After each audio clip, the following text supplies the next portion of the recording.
Hey guys, so today we're going to talk about section 6.4 star, which is the last of our alternate sections, and this is where we're going to define all of the other logarithm and exponential functions that we're used to working with from earlier classes.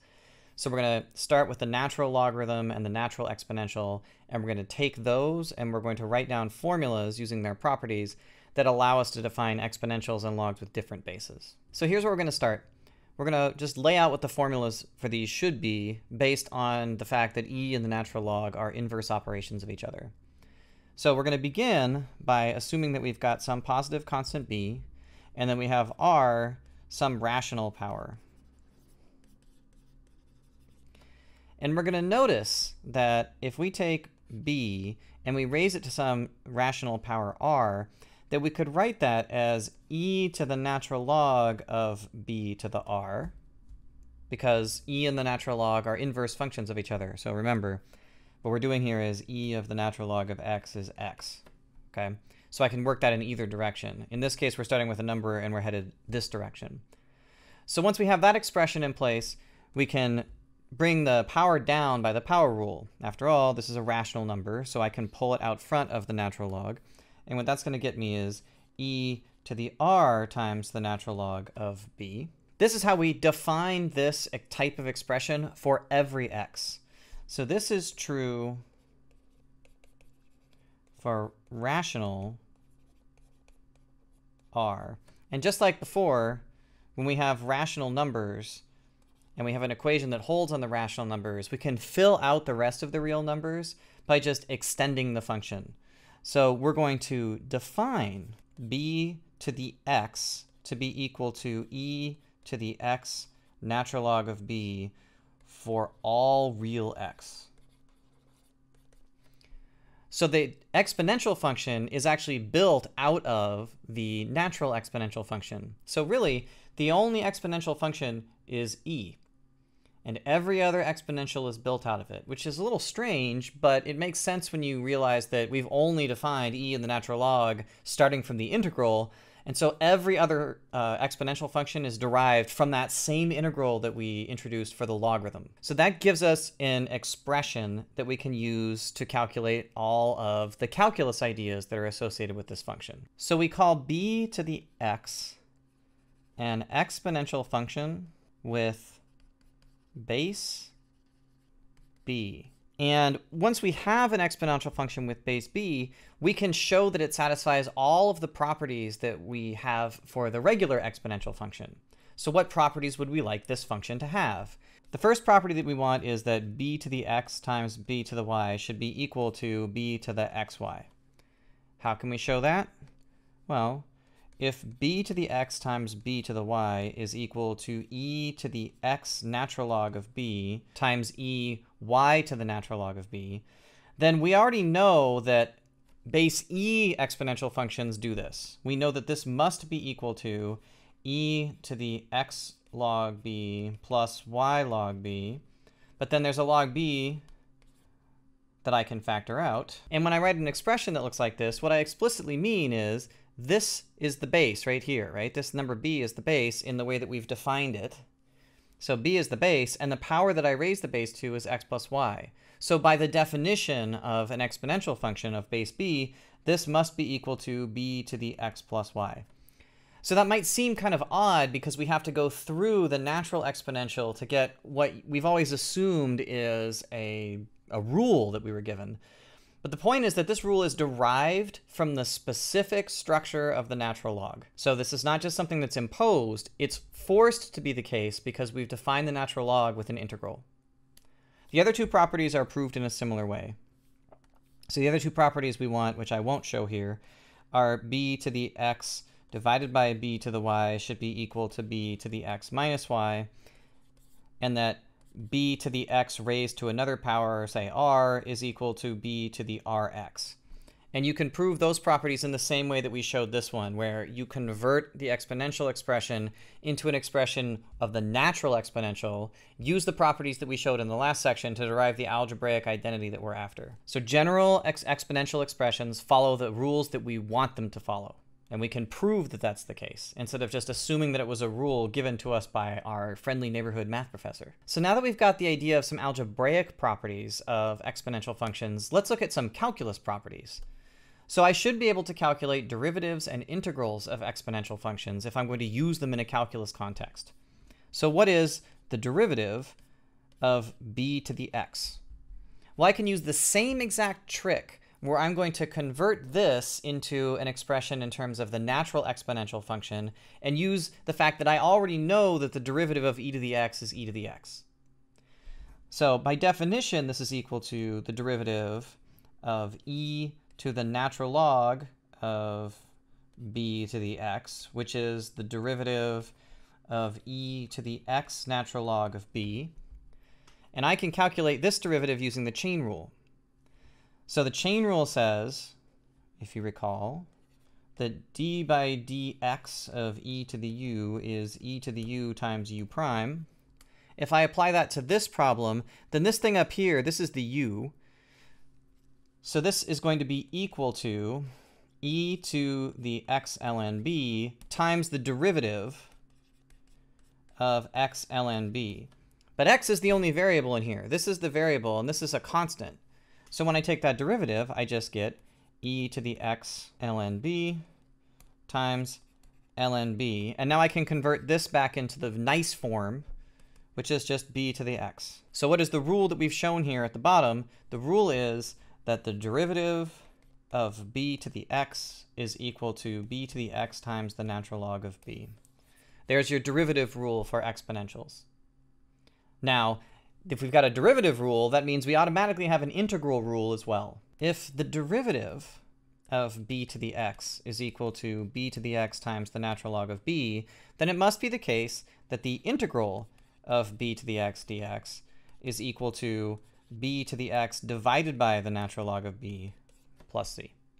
Okay, so if we undo this inverse relationship between derivative and integral, we could divide both sides by the natural log and then apply integrals to both sides, and we would get this expression right here. This is how we integrate a general exponential function with base b. The next thing that this idea lets us do is extend the power rule. Up to now, what we've been able to write is that the derivative of x to the n is equal to nx to the n minus 1, where n is an integer. And if you like, in earlier versions of this, we actually extend that to show where r is rational. You have the same rule for rational numbers. So that is d by dx of x to the r is equal to rx to the r minus 1. We use this when we do square roots all the time. So the fact that we now have exponentials of a given base means that we actually have a power rule for any expression, any number at all, even an irrational number. Up to this point in the class, whether or not you've thought about it, we have not had any way to deal with something like the derivative of x to the square root of 2. After all, what does it even mean to have an irrational exponent? We can't take an irrational exponent and think of it as, oh, well, that's x raised to a power, and then we take the root corresponding to the denominator of the fraction, because an irrational number doesn't have a fraction representation.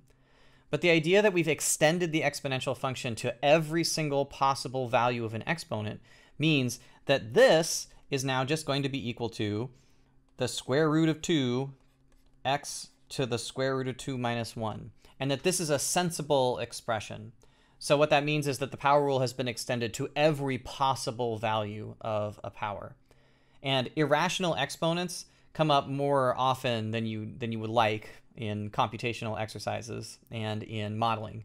So this is a sort of thing that's actually important to be able to say makes sense. To reiterate, we don't have any way of making sense of an irrational exponent unless we think of it as an extension of the general theory of exponential function. Okay, so let's record the different derivatives for exponential type expressions that we can write down at this point, because we've got a big pile of combinations that we have to deal with. The first case is if we had the derivative of a to the b, where a and b were both constant, this is just 0. This is where a and b are constant. The second case is, what is the derivative of x to the a? Well, that is ax to the a minus 1, where in this case a is constant. What we showed earlier in this lesson was that the derivative of a to the x is equal to a to the x times the natural log of a. And it is very important not to confuse these two cases, okay? In this case, you have a variable as the base and a constant as the exponent. In this case, you have a constant as the base and a variable as the exponent. These are very different functions. Here's a challenge for you. Which one grows faster? Generally, does a expression like this, where you've got a power expression, or an expression like this, where you have an exponential expression, which one goes faster? I'll leave that to you to think about. We'll talk about that in the future. The last case is, it's possible that we could have a function raised to a function. So I could have a derivative of a function raised to another function. And there's no rule for that so far, because now both of these things are moving. So how do we deal with this? As an example of this type of expression, you could think about something like, what is the derivative of the square root of x raised to the square root of x power? None of the rules that we have up here will do this for us, because these all assume that there's constants involved, and there's no constant here. So let's walk through the argument about how that works.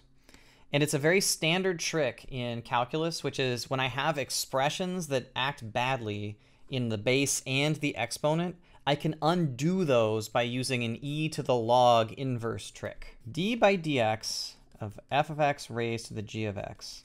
That is the same expression as the derivative of e to the natural log of f raised to the g. I'm going to drop the x's right now, because as long as we know that f and g are both functions of the same variable, it's just going to clutter the argument if I put the of x's. So the derivative of e to the natural log of f to the g is the same as f to the g, because e and the natural log are inverse functions. So that's equal to e to the g natural log of f. And that's actually the basis for this whole trick, is that I've taken the exponential structure of f to the g and I've turned it into something that I can attack with the product rule. Well, now I can just take a derivative, because the chain rule for exponentials says that the derivative of e to the u is equal to e to the u times u prime. So this is the u in the expression that we're dealing with. So this is going to be equal to e to the u times the derivative of the u. And that's just something I can do with the product rule. So this is equal to e to the g to the natural log of f times, okay, so the derivative of the first part is g prime times the natural log of f plus g times the derivative of the second part, which is 1 over f. And so you end up with the expression f to the g times g prime natural log of f plus g over f. Is that a rule that I expect you to memorize? No. The important thing to work with, or to remember when you're doing this, is this idea right here. If you have a function to another function and you want to work with it with calculus, the trick to remember is not this crazy formula down at the bottom. It's that you can use this e log trick in order to get the exponent out of the exponent. So let's actually do a quick example here to show you what I mean about not wanting to memorize a formula. The problem that I showed you before was d by dx of root x to the root x. So I'm going to think of that as e to the natural log of the square root of x raised to the square root of x. And immediately, I'm going to pull this power down out front by the rules of logs. So I dropped the power from here. I pulled it out front right here. And now if I can take the derivative, again, I can just use the derivative rule, d by dx of e to the u is e to the u times u prime. See, we're getting a lot of ground out of the fact that the derivative of an exponential function is so simple. So this is equal to e to the root x natural log of root x, because remember, this first part of the derivative is the same, times the derivative of what's up in the power, root x natural log of root x. So the first part here is just root x to the root x, because we made that change right here, okay? The next part, what we're going to do is we'll take the derivative of this inside thing, and the derivative of the square root of x is 1 over 2 times the square root of x, or 1/2 x to the minus 1/2, times the natural log of the root x, plus the square root of x times the derivative of this part, this natural log of the square root of x. So by the chain rule, that's 1 over the square root of x, times the derivative of the inside, which is root x, and that gives you 1 over 2 root x. So altogether, you get root x to the root x. And then if you want to algebraically simplify this, you can. Although you don't have to. 1/2 root x, natural log of root x. And then you could just notice that those cancel each other. And you get 1/2 root x, and then you're done. Functions to functions have these typically have these kind of nasty expressions that they turn into, because you always have to use this e log trick up here, right? In order to get the power down out of the exponent. So the big theme is, if I have something that's moving raised to something that's moving, I can always turn that into e times y natural log of x, where I've taken an exponent and I've replaced it with a product. And because e is such a nice function, this is typically the only way you can compute a lot of this stuff. So now we're going to talk about general logarithms. And we're going to build general logarithms out of general exponentials. So we're going to define the log base b of y is equal to x whenever b to the x is equal to y. So the log base b is going to be the inverse function for the exponential base b. So now we should check and make sure that some things make sense. The first thing we're going to check is how the natural log fits into this picture, because I don't see a natural log right here. So notice that the log base e of y is equal to x whenever e to the x is equal to y. But we also know that this thing right here, that this function is the function that is the inverse of the natural log. And so these two functions must be the same.